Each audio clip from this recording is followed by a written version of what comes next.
उदीयमान सबुज बाहिनी परिवेश परिक्रमा हेल्पलाइन आनुकूल्य आंचलिक उच्च विद्यालय बाजपुर ठारे व्यापक वृक्षरोपण और सस्तंत्र सभा अनुष्ठित हो जाइए। वर्तमान समय दिनकू दिन पाणीपाग जो अनियमित देखा किपरि रोक से लगे विद्यालय परिसर में एक स्वतंत्र सभा कार्य कर छात्रछात्री मन में प्रकृति प्रेम जागृत कर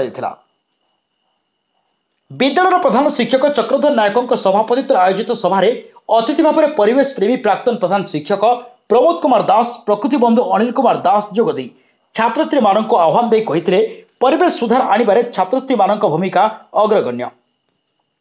प्रत्येक छात्रछात्री जन्मदिन और घर प्रत्येक मांगलिक कार्य गछटी रोपण कर जत्न सहकारे बढ़ाइबा एवं सांगसाथी मानक जन्मदिन में चारा गछ उपहार दे अन्य मानक वृक्षरोपण कर प्रेरणा दे पारे यह असजड़ा परिवेश सजाड़ी हेबा सहित आगामी दिन में बड़ बड़ प्राकृतिक विपर्य रक्षा पाइपर मत पोषण करते। शेष में छात्रछात्री समेत विद्यालय समस्त शिक्षक शिक्षयित्री विद्यालय परिसर में फूल फल औषधीय वृक्षरोपण करते। Chandikhol Rashmita Behera report the news today.